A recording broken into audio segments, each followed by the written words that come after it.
The first time the Velthari encountered humanity, they dismissed us as primitives. Their scout vessel had emerged from fold space above Earth in the year 2089, its crystalline hull catching the sunlight as it descended through the atmosphere with the grace of a falling leaf. Commander Thesson Valketh had watched the planet's surface through enhanced optical arrays, cataloging the sprawling cities, the networks of roads and railways, the primitive satellites cluttering low orbit like debris. Another pre-emergent species she had noted in her official report. Classification, Tier 7. Technological level, early stellar. Societal structure, fragmented.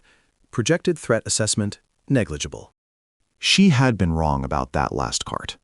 The Velthari had ruled their sector of the galaxy for 11,000 years. Their empire spanned 312 worlds, encompassing 17 subjugated species who served the crystalline masters with varying degrees of enthusiasm. They had achieved interstellar travel while humanity's ancestors were still learning to paint on cave walls.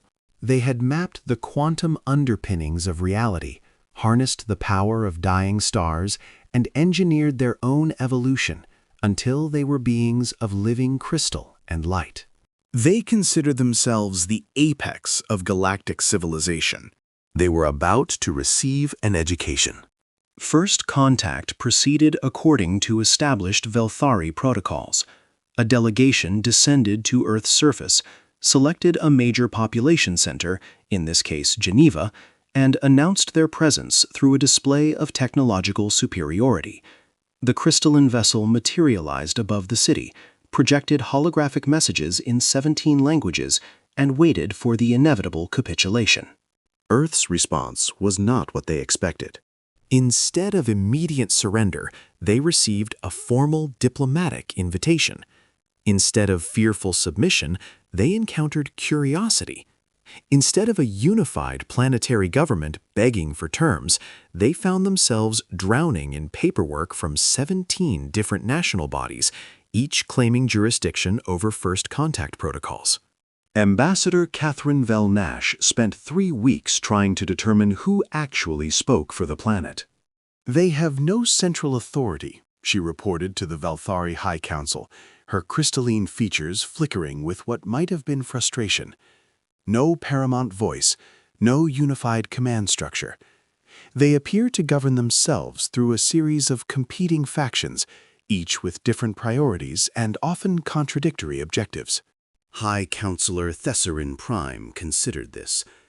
Chaos, he concluded, a species in the early stages of development, still mired in primitive tribalism. They will be easy to guide.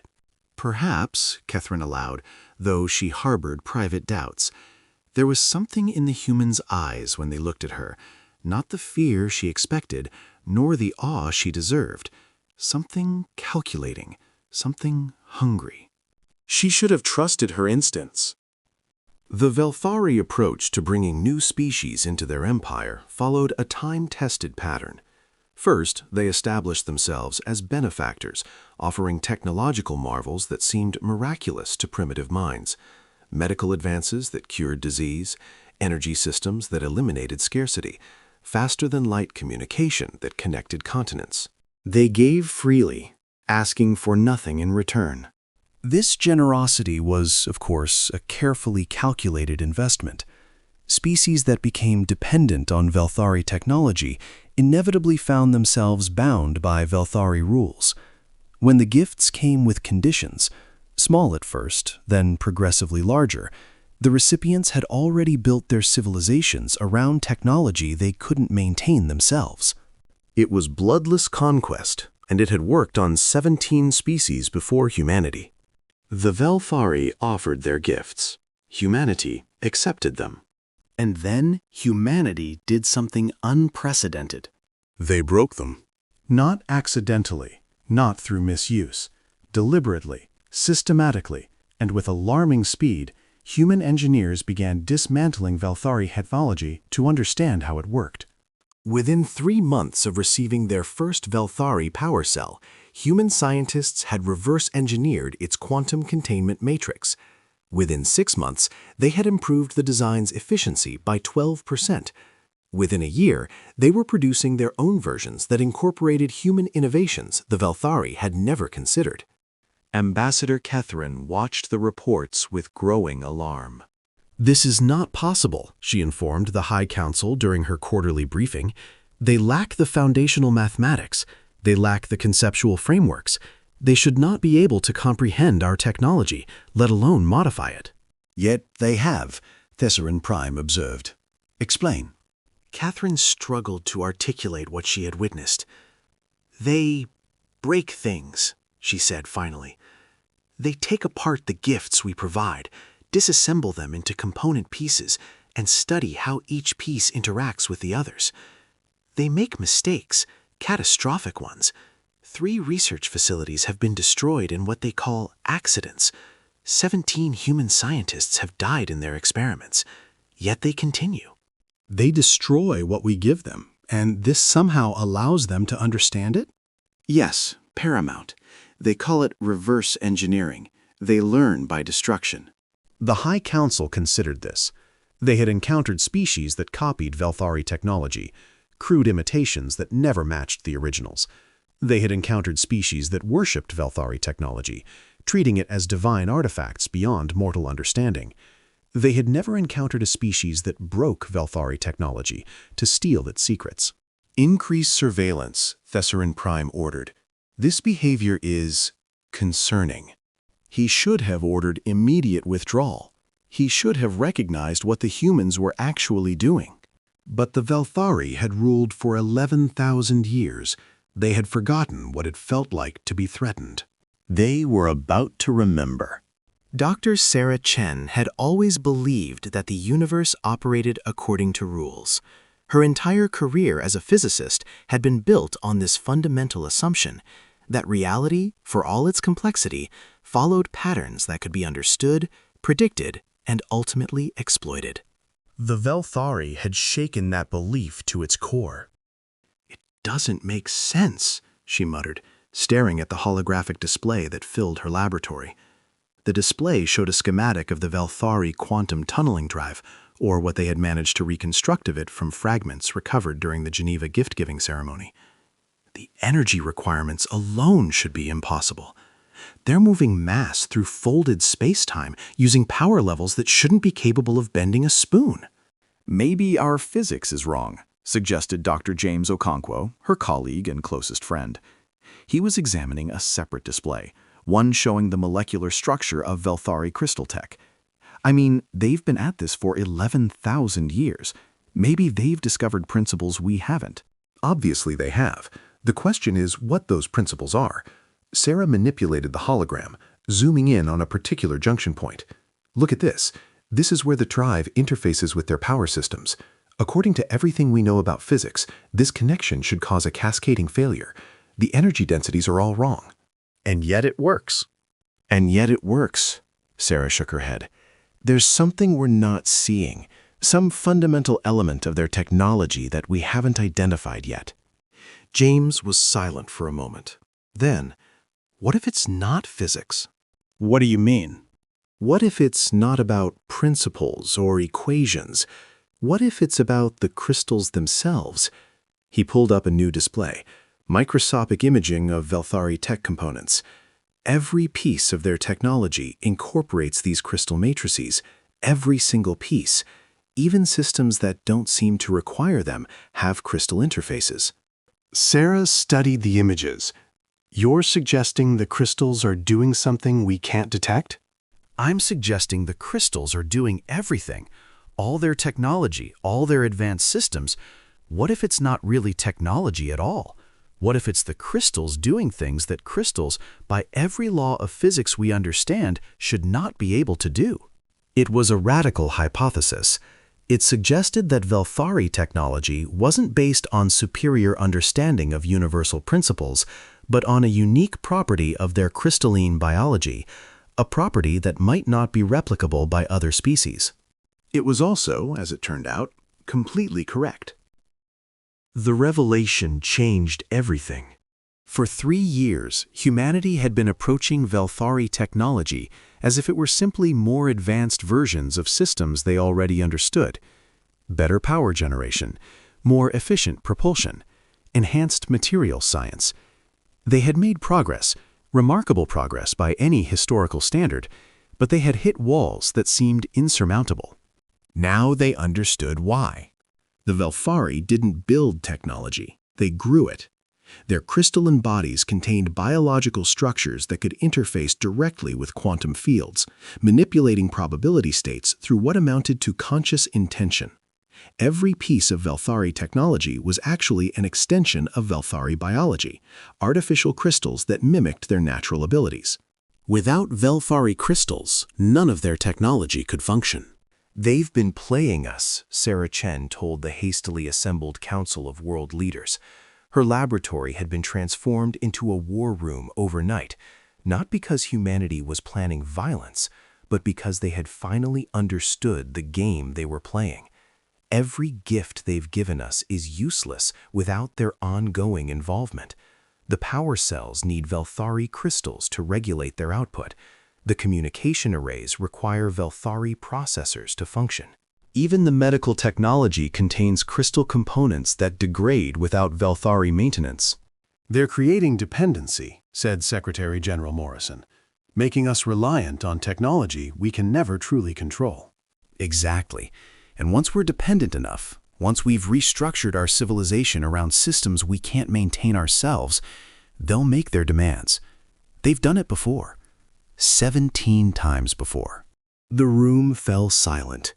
Humanity had always known, on some level, that the Velthari's generosity was too good to be true. But knowing and understanding were different things. Understanding brought a cold clarity that knowledge alone could not provide. "What do we do?" asked General Hawkins, commander of Earth's Unified Defense Forces, a position that had been created specifically to deal with the Velfari situation. "We can't just reject their gifts. Half our infrastructure already depends on Velfari technology." "We don't reject anything," Sarah said. "We do what we've always done. We learn, we adapt, and we find our own way." You just told us their technology is based on biological properties we don't possess. Their technology is, yes, but the principles underlying that technology, the quantum mechanics, the space-time geometry, the energy dynamics, those are universal. The Velfari found one path to mastering those principles. We need to find our own. It was an optimistic statement, given the circumstances. But Sarah Chen had not become one of humanity's leading physicists by accepting limitations. She had built her career on the fundamental human belief that any problem could be solved with sufficient intelligence, effort, and willingness to fail. The Velfari had forgotten that belief. They had become comfortable in their superiority, secure in the knowledge that their biology made them unique. They had stopped innovating millennia ago, content to coast on achievements their ancestors had made. Humanity had never stopped reaching. The Prometheus Project began in secret, funded by a coalition of nations and hidden beneath mountains and oceans, where Velfari surveillance could not penetrate. Its goal was simple: develop independent human technology capable of matching Velfari systems. Its methods were anything but simple. "We need to think differently," Sarah Chen told her assembled team of 3,000 scientists, engineers, and specialists on the project's first day. The Velfari built their technology around consciousness-driven quantum manipulation. We can't replicate that. But consciousness isn't the only way to influence quantum states. We've been manipulating quantum systems for decades, crude manipulations by their standards, but manipulations nonetheless. Dr. Yuki Tanaka, lead engineer on the propulsion team, raised her hand. The problem isn't manipulation, it's scale. Our quantum computers can influence individual particles, maybe a few thousand at most. Their drives manipulate quantum states across entire cubic kilometers of spacetime. The scaling problem is insurmountable. Is it? Sarah pulled up a historical display. 300 years ago, our ancestors thought human flight was impossible. 50 years later, they had broken the sound barrier. 40 years after that, they had walked on the moon. 200 years ago, the computing power in this room would have required a building the size of a city. 100 years ago, Artificial intelligence was science fiction. 50 years ago, fusion power was perpetually 20 years away. She let the display cycle through images of human achievement, aircraft and rockets, computers and reactors, medical miracles and engineering marvels. Every single one of these accomplishments was considered impossible until it wasn't. We are here in this room because we refuse to accept limits. Because every time someone tells us something cannot be done, we prove them wrong. The speech was met with the kind of silence that precedes determination. 3,000 minds began turning toward the challenge ahead. They had no idea how hard that challenge would prove to be. The first 3 years of the Prometheus project were a lesson in failure. Human attempts to replicate Velthari quantum propulsion produced systems that either didn't work at all or worked briefly before catastrophically exploding. 7 prototype vessels were lost, 43 researchers died. Progress seemed impossible. We're missing something fundamental, James Okonkwo said during yet another late-night session in the primary research facility. Some core principle that makes their systems function. Without it, we're just throwing energy at problems and hoping for results. Sarah stared at the holographic display showing their latest failed design. What if we're thinking about this wrong? We've tried thinking about it every way possible. No, we've been trying to recreate their results using their methods. What if we focused on the results and found our own methods? James frowned. I don't follow. The Velthari fold space-time by manipulating quantum probabilities. Their consciousness allows them to influence probability fields directly. We can't do that, not the way they can. But what if there's another way to achieve the same effect? A way that works with technology instead of biology. Such as? Sarah was quiet for a long moment. Then she began sketching on a tablet, equations flowing faster than conscious thought. Gravity, she said finally. Gravity also warps space-time. We know that. Einstein proved it 2 centuries ago. We've just never had the ability to generate gravitational fields of sufficient strength to be useful for propulsion. Because that would require mass equivalent to a star. Only if we're generating gravity the way nature does. But what if we could synthesize gravitational effects without the mass? What if we could create artificial gravitational wells using directed energy instead of matter? It was a radical departure from the Velthari approach. Where they manipulated probability, humanity would manipulate space-time directly. Where they relied on crystal-enhanced consciousness, humanity would rely on pure engineering. It was also, as 3 more years of research would prove, significantly harder than anyone had imagined. The breakthrough came from an unexpected source. Dr. Elena Vasquez was not a physicist. She was a materials scientist, specializing in metamaterials, artificial substances engineered to have properties not found in nature. Her contribution to the Prometheus project had been developing structural components for the prototype vessels, important work, but far from the cutting edge of propulsion research. That changed when she stumbled across something strange. I wasn't even looking for it, she explained to Sarah and James during the emergency meeting that followed her discovery. I was testing a new metamaterial composite, something we designed for heat shielding. The material has unusual electromagnetic properties, so I was mapping its field interactions when I noticed something peculiar. She activated a display showing a 3-dimensional graph. This is the electromagnetic field around a standard piece of the material. Normal behavior, exactly what we expected. But when I applied current in this specific pattern, she adjusted the display. Something happened that shouldn't be possible. The graph changed. Instead of the expected field distribution, it showed a strange warping, a distortion that seemed to extend beyond the material itself. What am I looking at? Sarah asked. That's the problem. I don't know. The mathematics suggest I'm looking at a local distortion in space-time geometry. A tiny one, microscopic really. But the implications. You created artificial gravity, James said, his voice hushed. No, not gravity exactly. Something else. Something that affects space-time in a way I don't fully understand. But whatever it is, it's not using mass to achieve the effect. It's using structured electromagnetic fields interacting with the metamaterial matrix. Sarah was already running calculations in her head. Can it be scaled? I don't see why not. The effect seems proportional to the current applied and the size of the metamaterial matrix. In theory, a large enough array with sufficient power could. Could warp spacetime significantly enough for propulsion, Sarah finished. Could generate effects comparable to Velthari quantum drives without requiring Velthari biology. It was the breakthrough they had been hoping for, the key to everything. But it was only the beginning. The next 4 years were a blur of frenetic activity.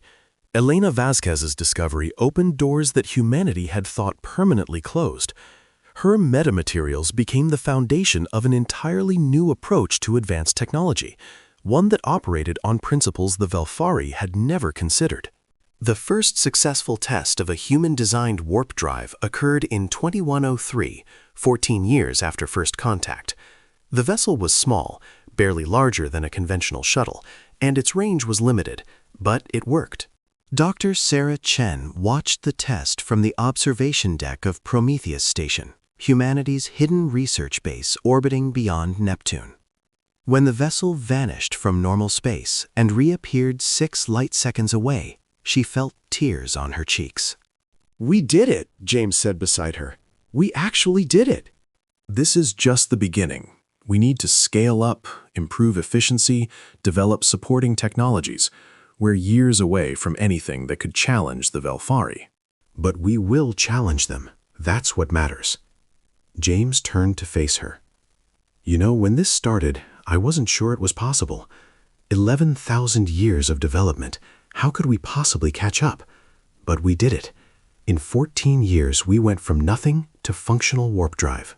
"We had advantages they didn't expect," Sarah said. "Fresh perspective, willingness to fail, and desperation. Never underestimate desperation as a motivator." She was right about all of that, but she was also missing something important, something that even the humans involved didn't fully appreciate at the time. The Velthari had spent millennia perfecting their approach to technology. Their systems were elegant, efficient, and deeply intertwined with their biological nature. But that perfection had come at a cost. They had stopped exploring alternatives. Why develop new approaches when their existing ones worked so well? Humanity, starting from scratch, had no such limitations. They were free to try anything, fail at everything, and learn from every failure. Their approach was messy, dangerous, and often inefficient. It was also remarkably effective. The Velthari discovered what humanity had accomplished in 2107, 4 years after the first successful warp test, 6 years before humanity planned to reveal their achievements. Ambassador Catherine Velnash received the intelligence report with a mixture of shock and disbelief. For 2 decades, she had watched the humans with growing fascination, convinced that their tendency to break things was simply a manifestation of primitive curiosity. She had never imagined they were breaking things with purpose. "This cannot be accurate," she told her intelligence chief, a younger Velthari named Thessin Corval. "Independent warp capability requires understanding of quantum geometry that these creatures cannot possess. They lack the biological capacity for direct probability manipulation." They have not developed quantum drives, Ambassador. Their approach is entirely different. Thessin pulled up the stolen technical specifications, obtained through carefully placed surveillance systems that the humans had apparently missed. They are manipulating space-time directly, using artificial gravitational effects generated by metamaterial arrays. Catherine studied the designs. They were crude by Velthari standards, massive, power-hungry systems that required enormous amounts of energy to achieve effects that a Velthari vessel could produce with a thought. But they worked. How is this possible? We have analyzed their scientific literature. They lack the foundational mathematics for this level of achievement. "They developed new mathematics," Thessin said. "They invented conceptual frameworks that had no precursor in their existing knowledge. They simply created what they needed." In 20 years? In 20 years, Fessen's crystalline features rippled with what might have been admiration. They are remarkably adaptable, Ambassador. Every time they encountered an obstacle, they found an alternative path. They lack our elegance, our efficiency, but they compensate with sheer creative versatility. Catherine was silent for a long moment. She had spent 2 decades among humans, studying their culture, their history, their patterns of behavior. She had come to respect them, in the abstract way one respects any force of nature, but she had never feared them. That was changing. "We must inform the High Council immediately," she said. "This changes everything." The Velthari response to humanity's technological breakout was swift and severe. Within hours of receiving Catherine's report, the High Council issued a formal declaration classifying Earth as a threat species, a designation that had not been used in over 3,000 years. The last species to receive that classification had been the Vreth, insectoid beings who had developed biological weapons capable of threatening Velthari lives. The Vreth no longer existed. We cannot allow an independent spacefaring capability to develop among these creatures, High Counselor Thessarin Prime declared. Their technology is primitive, their approach inefficient, but their potential is undeniable. If left unchecked, they could become a genuine threat to the stability of our empire within centuries. They are contained to their home system, noted Counselor Velnash, Catherine's superior. Perhaps containment is sufficient. We could establish a perimeter, prevent expansion. For how long? Thessarin Prime interrupted. They developed warp capability in 20 years. 20 years! We have ruled for 11,000, and they achieved what we never thought possible in 2 decades. No, containment is not sufficient. We must act decisively. The debate that followed was more procedural than substantive. The Velthari had not remained dominant for 11 millennia by tolerating potential threats.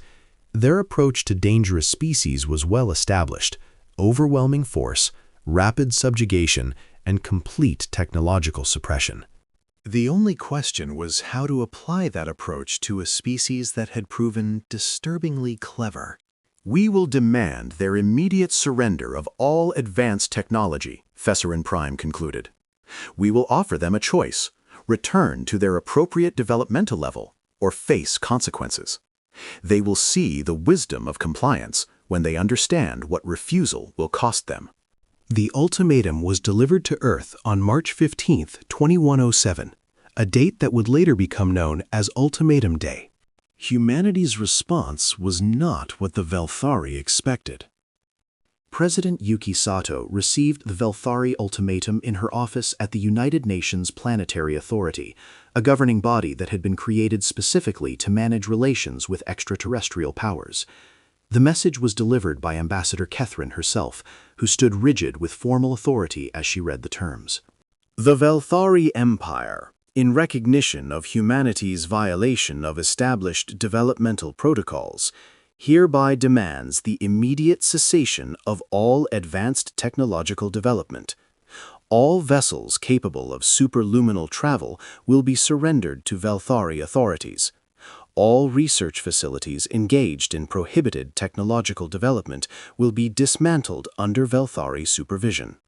All scientific personnel with knowledge of prohibited technologies will be subjected to memory modification procedures to ensure compliance. Sato listened without expression. She had been briefed on this possibility.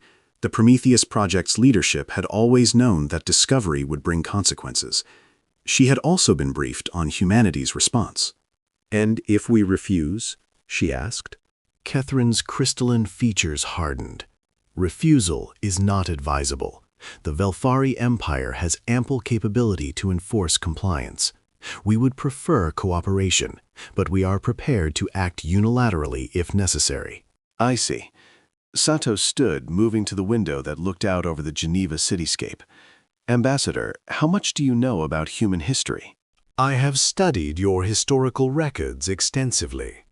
Then you know that we have faced ultimatums before, many times, from powers that considered themselves our superiors, that believed they had the right and the capability to impose their will upon us. You cannot compare your primitive conflicts to...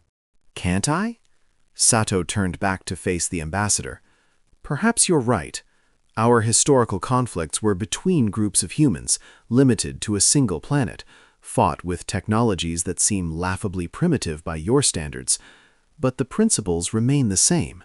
When free people are threatened, they resist. When their survival is at stake, they find ways to fight back that their oppressors never expected. You cannot fight us.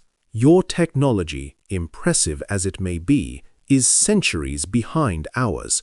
Your population is limited to a single world. You have no military capability that could threaten a single Velthari vessel, let alone our fleet. That may be true today, Sato acknowledged, but you've given us time. 20 years to develop in secret, to prepare for this moment. 20 years during which we have not only matched what you thought impossible, but exceeded your expectations in ways you still don't fully understand. Catherine felt something she had not experienced in decades. Uncertainty. What are you saying? I'm saying that we reject your ultimatum. I'm saying that we will not surrender our technology, our knowledge, or our future. And I'm saying that if you attempt to enforce your demands through force, you will discover that humanity is more capable than you imagined. It was a bold statement, some would say a reckless one, given the disparity in power between the two civilizations. But Sato knew something the Velthari did not. Humanity had not been idle during those 20 years of secret development. The Prometheus project had not focused solely on propulsion. They had also prepared for war. The first Velthari strike force arrived in Earth orbit on April 3, 2107, 3 weeks after the ultimatum was rejected. 12 crystalline warships, each a kilometer long, each carrying enough firepower to devastate a continent. By any measure, it was overwhelming force. By the Velthari's calculations, the battle would last approximately 4 hours. It lasted 17 minutes. Commander Thessin Valkef, niece of the scout commander who had first discovered Earth, watched in disbelief as her fleet disintegrated around her. Human vessels had emerged from concealment throughout the solar system, ships that moved with impossible speed, wielding weapons that should not have existed. "How is this possible?" she demanded, even as another Velthari vessel vanished in a flash of exotic radiation. "Their technology is primitive. Their approach is inefficient. They cannot." "Commander, we're detecting gravitational distortions across the battle space, multiple sources. They're manipulating local space-time." Thessin had trained for combat scenarios her entire career. She had studied every engagement in Velthari history, learned to counter every known enemy tactic. Nothing had prepared her for this. The human vessels weren't just fast, they were unpredictable. Their drives allowed them to make sudden, extreme course changes that no Velthari system could match.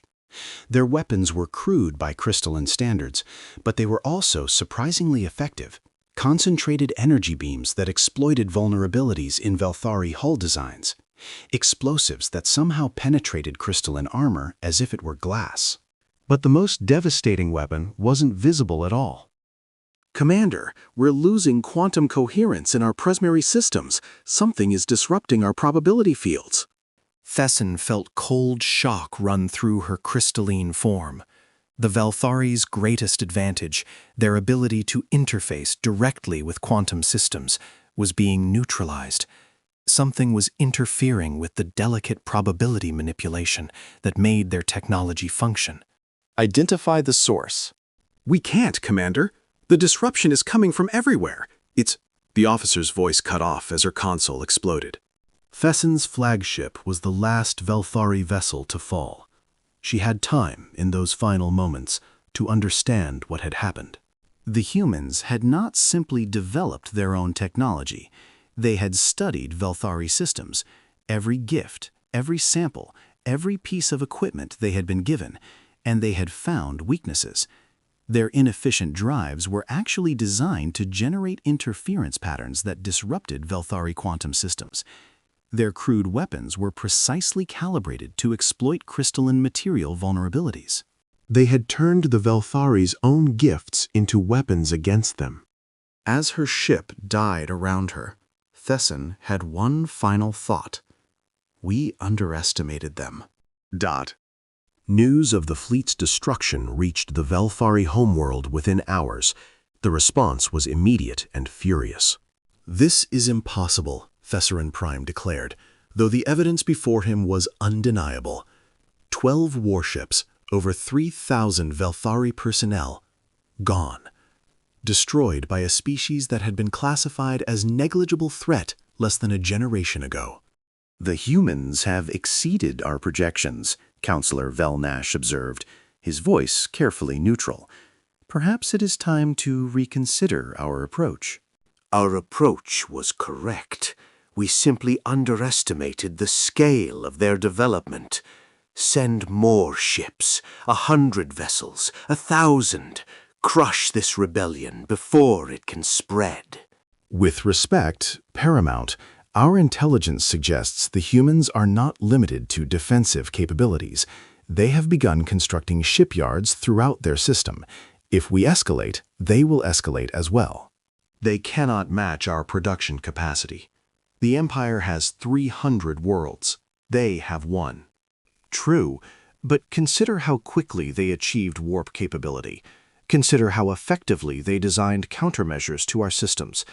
If we give them time to expand, to build, to innovate, Velnash let the implication hang. Thesserin Prime was silent for a long moment. He had ruled the Velthari Empire for over a century, maintaining the stability and dominance that his predecessors had built. He had never faced a genuine threat to that dominance, until now. What do you propose? Negotiation. We treat them as equals, or at least as worthy adversaries. We establish boundaries, define terms, create a framework for coexistence. It is not ideal, but it is preferable to a war that could become problematic. Problematic? They destroyed 1 fleet. We have hundreds. They destroyed 1 fleet in 17 minutes, using technology we didn't know existed. What else don't we know?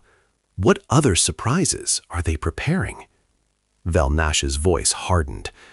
Paramount, I have spent 2 decades among humans. I have studied them more closely than any other member of this council. They are not simply clever. They are relentlessly adaptive. Every obstacle we place before them becomes a challenge they are determined to overcome. Every setback drives them to greater innovation. They learn from failure faster than we learn from success. Thesserin Prime absorbed this assessment. It ran counter to everything the Velthari believed about themselves and their place in the galaxy. For 11,000 years, they had been the apex species, the masters of 100 subject races. The idea that a primitive civilization could pose a genuine threat was almost inconceivable. Almost. Very well, he said finally. We will attempt negotiation, but we will also prepare for alternatives. If the humans prove unreasonable, we will demonstrate the full power of the Velthari Empire. It was a compromise that satisfied no one, and like most compromises, it was doomed to fail.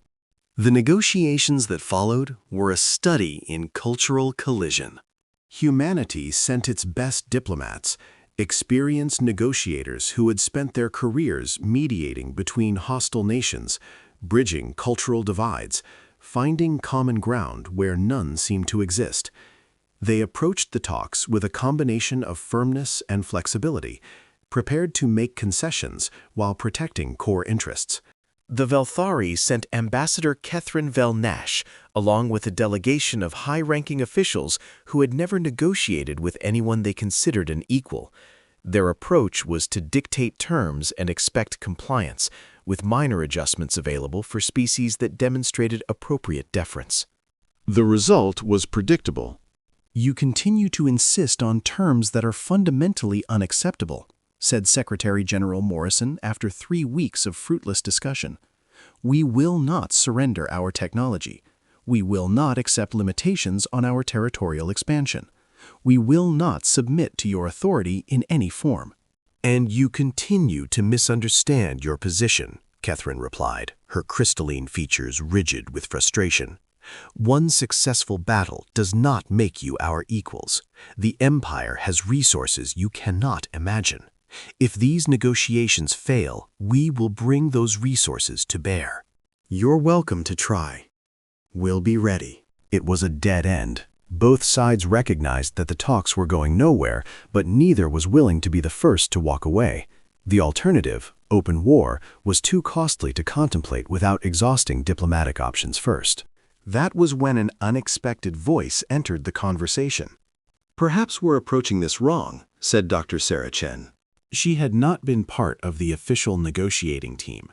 She was a scientist, not a diplomat, but her contributions to human technological development had made her one of the most influential people on Earth. When she requested permission to address the combined delegation, it was granted.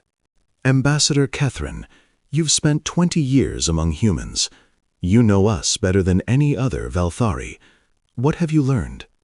Catherine considered the question. It was not what she had expected, a challenge, an argument, something she could counter with established talking points. This was something else. "I have learned that you are stubborn," she said finally, "resourceful, unpredictable, dangerous when threatened." "All true, but you've missed something important." Sarah stepped forward, her voice carrying an intensity that commanded attention.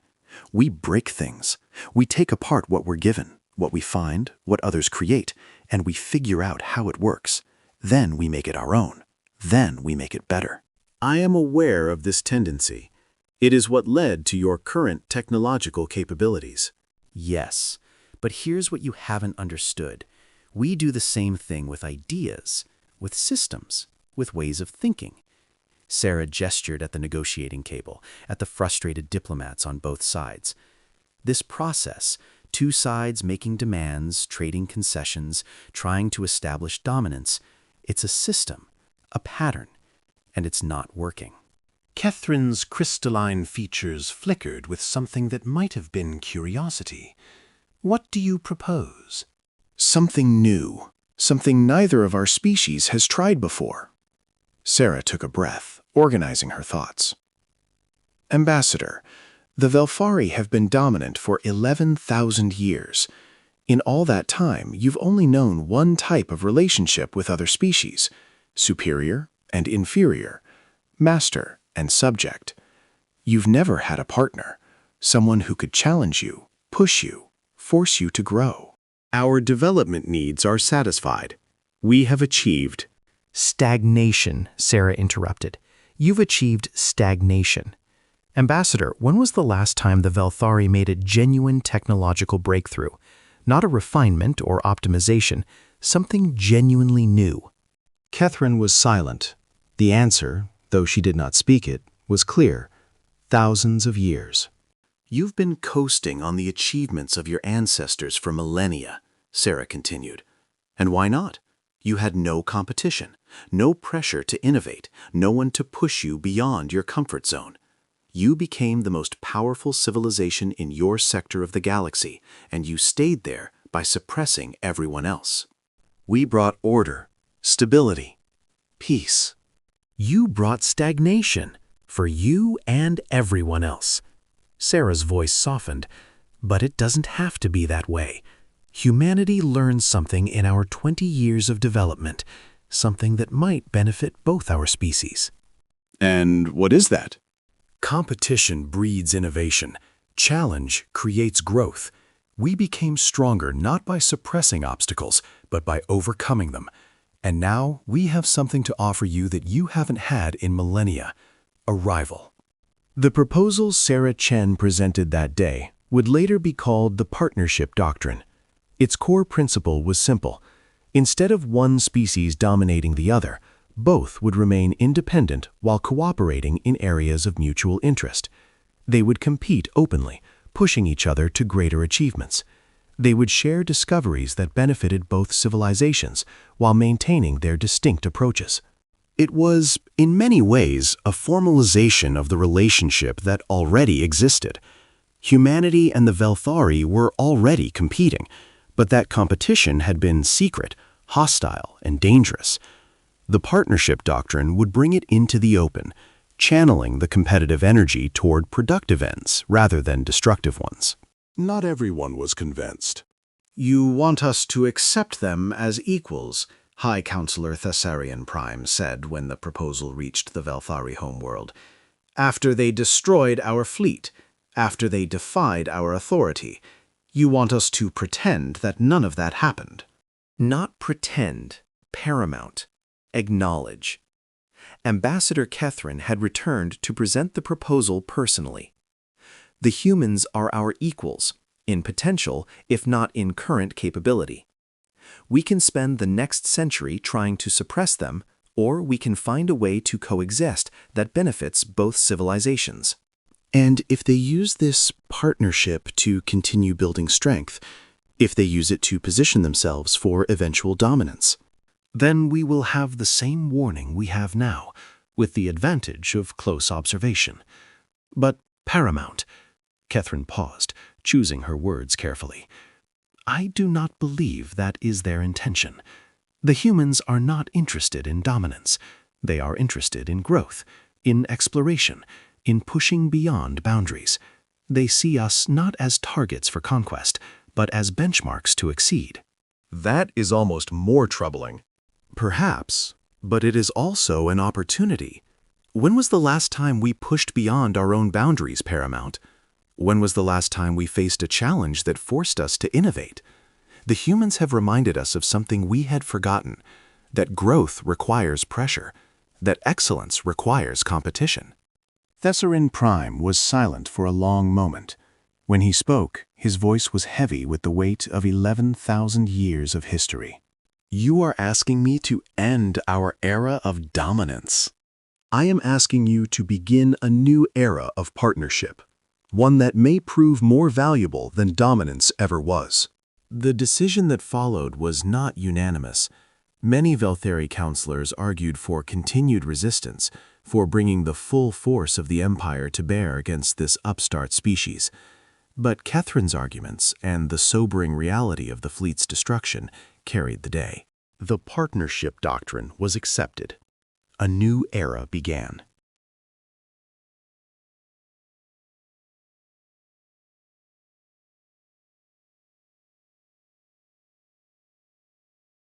The first century of the human-Velthari partnership was marked by rapid, accelerating change. Freed from the shadow of conflict, both species threw themselves into development with renewed energy. Humanity expanded throughout their solar system, establishing colonies on Mars, the moons of Jupiter and Saturn, and eventually the outer planets. The Velthari, stirred from millennia of complacency, began pursuing genuinely new research for the first time in generations. The competition between them was fierce but productive. When humans developed a new propulsion technology, Velthari researchers worked to surpass it. When Velthari scientists achieved a breakthrough in quantum computing, human engineers raced to find alternative approaches that might exceed it. Each achievement by one side drove the other to greater efforts. But competition was only half the story. The partnership also enabled cooperation on a scale neither species had imagined. Human engineers, with their talent for unconventional solutions, worked alongside Velthari scientists with their deep understanding of quantum mechanics. The results were technologies that neither could have developed alone. Dr. Sarah Chen witnessed the fruits of this collaboration in the final years of her life. At 97 years old, she stood on the observation deck of the Prometheus Research Station, now a sprawling complex spanning multiple asteroids, and watched the activation of the first hybrid drive system. The vessel that carried it, the Unity, was a joint human-Velthari project. Its hull incorporated Velthari crystal matrices that had been modified to work with human technology, rather than requiring Velthari biological input. Its drive systems combined human gravitational manipulation with Velthari quantum probability management, achieving efficiency levels that neither approach could reach alone. It was, in many ways, a physical manifestation of everything the partnership had achieved. "We couldn't have done this alone," said Dr. Elena Vasquez, standing beside Sarah. Elena was 73 now, her hair gray and her step slower, but her eyes still burned with the same curiosity that had led to her original breakthrough. "No," Sarah agreed. "We couldn't have. But that's the point, isn't it? We never had to do it alone. We just had to convince them, and ourselves, that working together was better than fighting." Was it difficult at the beginning? Sarah smiled, remembering those early days of secret development, of uncertainty and fear, of desperate hope that they might somehow find a way to survive. It was the hardest thing we've ever done, and the most important. She died 3 weeks later, surrounded by colleagues who had become family. Her legacy lived on in the civilization she had helped create, the civilization that was no longer purely human, no longer isolated, no longer limited. The second century of the partnership saw humanity spread beyond the solar system. The first extrasolar colony was established on Kepler 442b, a world orbiting a distant star that had been surveyed by a joint human-Velthari expedition. The colonists were a mix of both species, working together to build something new on an alien world. Other colonies followed.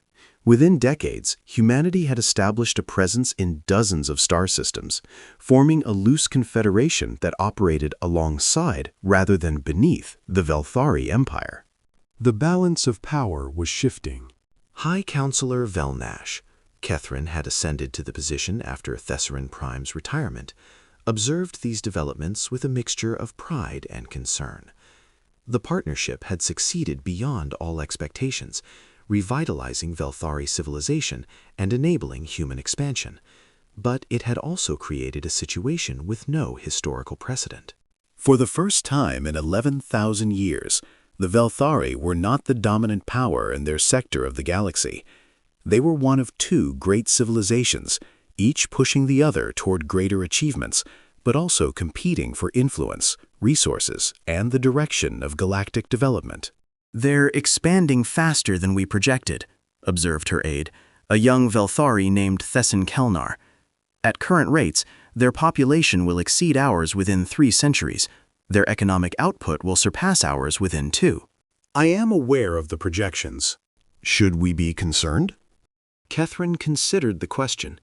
It was the same question that had haunted Velthari leadership since the partnership began. The worry that they had created a rival who would eventually surpass and supplant them. That they had traded immediate conflict for delayed extinction. "Do you know what my predecessor told me when he passed the leadership to my hands?" she said finally. "He told me that the partnership was a gamble, that we were betting the future of our civilization on the hope that humans would remain partners rather than becoming threats. That if we were wrong, we would have destroyed 11,000 years of history." Was he wrong to worry? No. The worry is justified. Humanity grows stronger with every passing year. Their technology improves. Their capabilities expand. If they chose to challenge us directly, if they decided to pursue dominance rather than partnership, it would be a conflict with no guaranteed outcome. Thessin absorbed this. Then why continue the partnership? Catherine's crystalline features shifted into something that might have been a smile. Because the alternative is worse. Because trying to suppress them proved impossible. Because, she paused, searching for the right words. Because they were right, young one. About us. About the stagnation that had consumed our civilization. About the cost of maintaining dominance without challenge. She turned to look out the window of her office, toward the stars that humans were now claiming as their own. My predecessor was afraid that we had created our replacements, that humanity would rise and the Velthari would fall, as we had risen and so many others had fallen before us. But he missed the possibility that both of us could rise together, that we could be better in partnership than either was alone. Is that what's happening? I don't know. Perhaps. Or perhaps his fears will prove justified, and our descendants will look back on this era as the beginning of our end. Catherine's expression hardened with determination. Either way, we will face what comes. We will adapt. We will compete. And if we fall, we will fall having tried something new, rather than collapsing under the weight of 11,000 years of success. The turning point came in the 3rd century of the partnership. First contact with the hegemony, as humans had named them, occurred on the far side of the galaxy, where human exploration vessels had pushed beyond the boundaries of any previous expansion. The hegemony was everything the Velthari had feared humanity might become: expansionist, aggressive, and technologically advanced. They were also ancient, far older than either humans or Velthari, with a civilization spanning thousands of worlds and a history that stretched back before the Velthari had achieved spaceflight. They had been isolated in their own sector of the galaxy for eons, developing along paths that neither partner species could have predicted. And they were coming. The hegemony sees the galaxy as their birthright, reported Admiral James Okonkwo IV, great-grandson of one of the partnership's founders. He stood before a joint human-Velthari council, presenting intelligence gathered from the first encounter. They believe all intelligent species should submit to their authority. When our exploration vessel declined their offer of integration, they attacked. Casualties? Complete. The Discovery and her crew of 300, human and Velthari alike, were destroyed. We recovered only fragmentary data before contact was lost. The council chamber fell silent. After 2 centuries of expansion without significant conflict, the reality of a genuine external threat was sobering. What do we know of their capabilities? Asked Counselor Valnash. Limited intelligence only. Their vessels are larger than anything we've constructed. Their weapons operate on principles we don't fully understand. Their population and industrial capacity, the Admiral hesitated. Conservative estimates suggest they outmatch our combined civilizations by a factor of at least 20. Then we cannot fight them conventionally, said Secretary General Chen, another descendant of the partnership's early pioneers. We need alternatives. We need innovation, Admiral Okonkwo agreed. We need to develop capabilities they don't expect, the same approach that let humanity match the Velthari, applied on a galactic scale. It was a daunting challenge. The hegemony represented exactly the kind of overwhelming force that had once seemed impossible to oppose, the same kind of force the Velthari had represented to early humanity. But this time, humans would not be facing it alone. And they had advantages that no one yet fully appreciated. The war that followed would later be called the Galactic Conflict, an understatement that generations of historians would mock. It was not a war so much as a struggle for survival against an enemy that seemed unstoppable. The hegemony's initial advance was devastating. Dozens of human and Velthari systems fell in the first year, their defenses overwhelmed by technology and numbers that defied conventional response. Refugees flooded toward the core worlds, bringing tales of destruction that shook both civilizations to their foundations. But as they had done centuries before, the partner species refused to accept defeat. They think they know us, said Admiral Okonkwo, addressing the Combined War Council. They see our technology, assess our capabilities, and conclude that we cannot possibly resist. They've made the same mistake every enemy has made when facing humanity, and now humanity's partners. What mistake is that?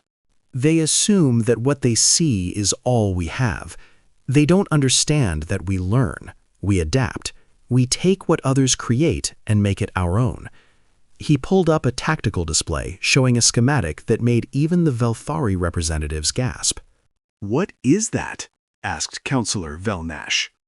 Project Prometheus, Okonkwo replied, named after the original research program that gave humanity independence.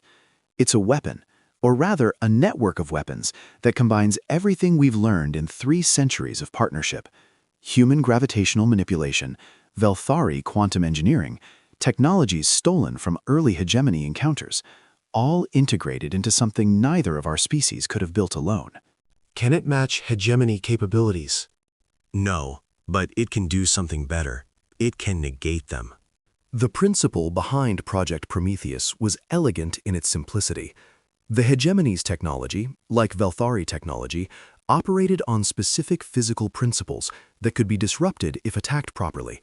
Human researchers, building on the work of their ancestors who had neutralized Velthari systems, had developed countermeasures that could render hegemony weapons and defenses temporarily ineffective. It wasn't a war-winning weapon on its own, but it would level the playing field enough for other factors to matter, factors like adaptability, creativity, and the relentless human drive to overcome impossible odds. The Battle of Archimedes Prime marked the turning point.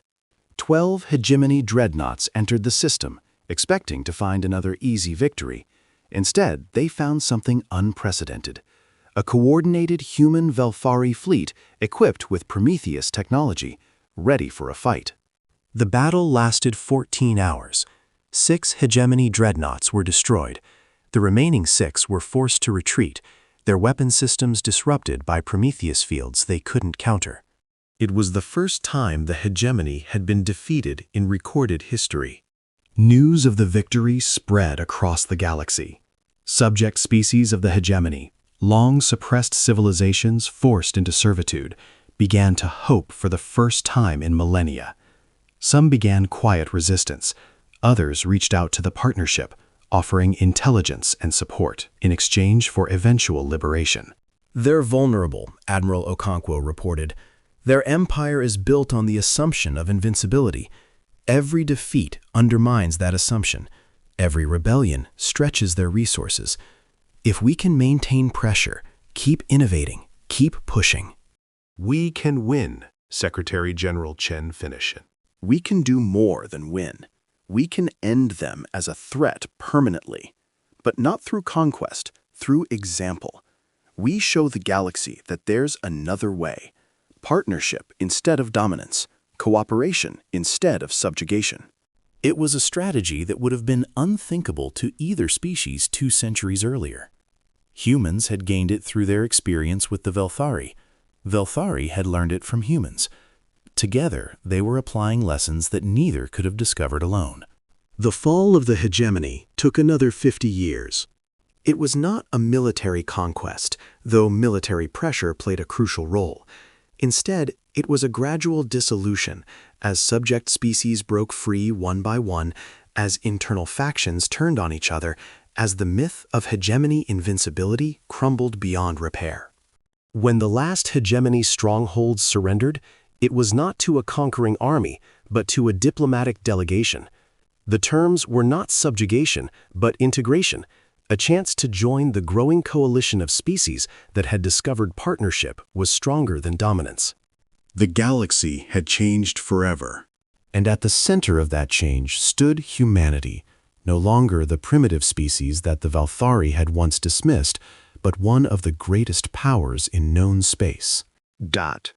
Ambassador Thessin Kelnar, now old enough to remember the early centuries of the partnership, stood before the Galactic Assembly, representing the Velthari in the greatest gathering of species in history. Around him, delegates from over 100 worlds watched as the founding documents of the Galactic Federation were ratified. 3 centuries ago, he said, his crystalline voice carrying across the vast chamber, my species attempted to subjugate humanity. We saw them as primitives, clever, perhaps, but ultimately limited.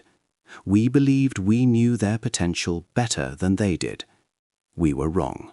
He paused, letting the words sink in. Humanity taught us something we had forgotten. They taught us that growth requires challenge, that excellence demands competition, that the greatest achievements come not from dominance, but from partnership. His gaze swept across the assembly, taking in the incredible diversity of forms and species gathered there. Each one represented a world, a civilization, a unique perspective on existence. Each one had chosen to join this unprecedented experiment in galactic cooperation. The hegemony believed they would rule forever. They believed no force could challenge their dominance. They were wrong, too. They forgot what my species had learned the hard way, that some species will not be conquered, that some civilizations will not be suppressed, that when you push certain peoples to the edge of extinction, they push back. He thought of Sarah Chen, whose work had begun humanity's journey from subjugation to partnership, of James Okonkwo, whose lineage had helped lead them through war and peace alike, of Catherine Velnash, who had seen the potential in humanity when most Velthari saw only threat. Today, we build something new, a federation of equals, a partnership of worlds, not because we are weak, but because we are strong, not because we cannot dominate, but because we choose not to. We have learned, all of us, that the path to greatness lies not in conquest, but in cooperation. As the assembly rose in approval, as the founding documents were sealed and the Federation officially began, Thesson Kelnar allowed himself a moment of quiet satisfaction. The Velthari had said humans break everything. They had been right. Humans had broken the chains of oppression. They had broken the cycle of dominance. They had broken the hegemony's grip on the galaxy. And in the breaking, they had built something new. Something better. Something that would endure for ages to come. Epilogue, 1,000 years later. The Museum of First Contact stood on Earth, still the human homeworld, though humanity had spread to thousands of stars. Its halls contained artifacts from the earliest days of human-Velthari relations, pieces of gifted technology, diplomatic documents, images of the pioneers who had changed history. Dr. Yuki Chen, descendant of Sarah Chen through a lineage that spanned a millennium, walked those halls with her companion, a Velthari named Thesserin Valnash. They were partners in research, colleagues, and friends, a relationship that would have been unthinkable in the era the museum commemorated. My ancestor would have found this amusing, Yuki said, stopping before a display showing early Prometheus project documents. She always said the Velthari's greatest mistake was underestimating human stubbornness. Your ancestor was correct, Thesserin agreed, though I would argue that our greatest mistake was assuming that superiority was permanent. We forgot that we had once been as humanity was, young, struggling, determined to survive against seemingly impossible odds. We forgot how we had risen. And now? And now we remember. Thanks to humanity. Thesserin's crystalline features shifted into something like a smile. You broke our empire, but in doing so, you broke us free of our own stagnation. You gave us competition again. You gave us a reason to grow. Yuki returned to smile. I suppose that's what humans do. We break things. Yes, Thesserin agreed, but you also build. You take what you break and create something new from the pieces. You did it with our technology.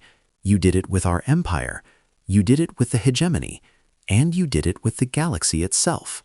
They walked on through the museum, past displays showing the evolution of human-Velthari relations, past memorials to those who had sacrificed for partnership, past images of the worlds both species now called home. Outside, the stars shone with the light of 1,000 civilizations. And among those stars, humanity continued to do what it had always done, reaching, striving, breaking through every barrier placed before it. They said humans break everything. They were right, and the galaxy was better for it.